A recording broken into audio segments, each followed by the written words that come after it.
what happened just then was that you breathed during the gesture, you went, right? Yeah. This has to be completely devoid of breath, so that the gesture of syncopation brings them in. Right.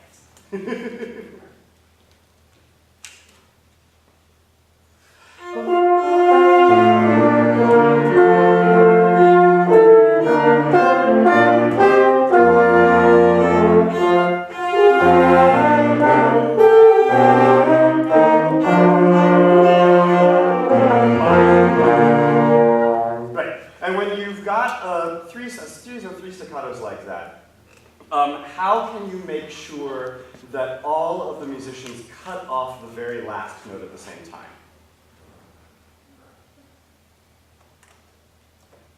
Give it a try. See what happens. Okay. Conduct the last two measures.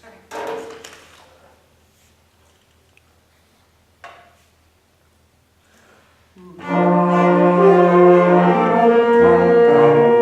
Yes, exactly. So you do a cutoff gesture on beat 2, which is the last sounded note, and you can do it on the beat because it's staccato, and so the cutoff is supposed to be instantaneous. That was exactly right. Do the beginning again, Okay. and just see if you can get yourself a little bit more secure with it.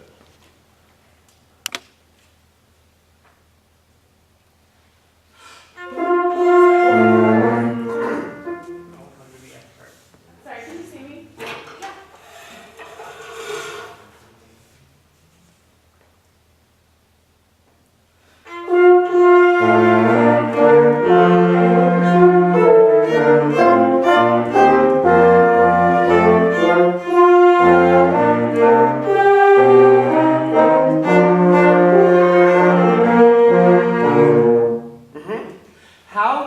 How can you make sure that the soprano and alto voice lines come in at exactly the same time on their first eighth note?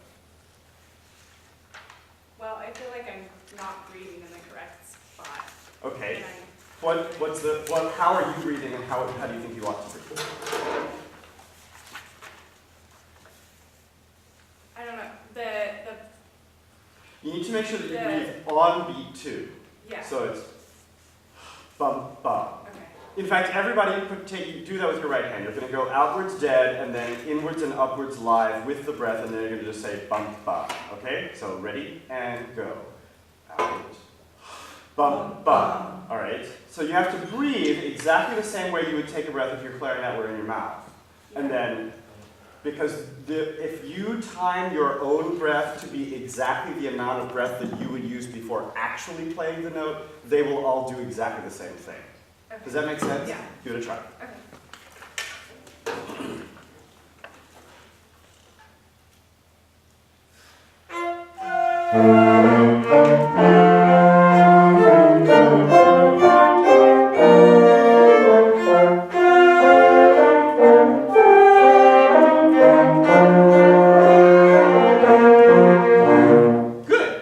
I want to comment on something else that you did really well that you might not have even been aware of. At the halfway point between the pieces, in the piece before the pick up to the fifth measures, which is the one that repeats the opening phrase, you actually gave a gesture of syncopation on beat 2 before the downbeat of measure 5 that you accomplished not with your breath, but simply by giving a really big rebound off of beat 2 in measure 4, which gave the message to the players that this was in fact a parallel structure and that they should articulate the beginning of the second phrase the same way they articulated the beginning of the first phrase.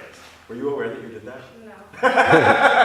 Do you know what I'm talking about? Yeah, like making a bigger... Do it one more time, and I want you to actually pay attention to what... Don't try to do anything different, just kind of, okay, oh, here's how I'm going to watch myself, okay? Okay. Don't try to overthink it, but you actually did it quite well. And the opening breath was also very good.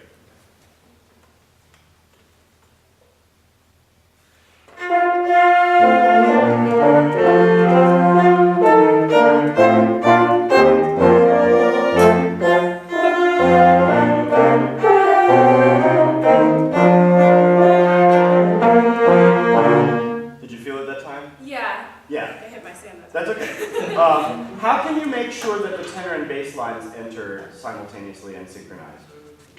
Are you talking about... At the downbeat of the first full measure. Oh. eye contact and Yes.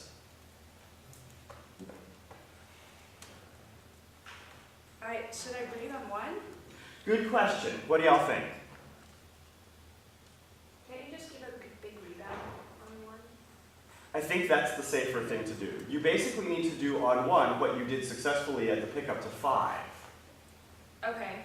Because you've already done a breath to bring in the opening voice parts. If you take another breath, number one, you'll like start to hyperventilate, and number two, it has the potential actually to be less clear because it's going to be too busy. So, bum bum bum bum. Notice how big the Yeah. rebound. And I also used my left hand to bring in, and actually since they're seated over here, it would be bum bum bum bum. So I swiveled my torso just a little bit, used my left hand, and then did a big rebound off of one to show them that they need to come in on the end of one. Does that make sense? Yeah. Okay, cool. All right, this is just casual read-through. So let's go ahead. We'll come back to Hope, who's conducting the hiding a little bit later in the period, but just to keep the pace changing up,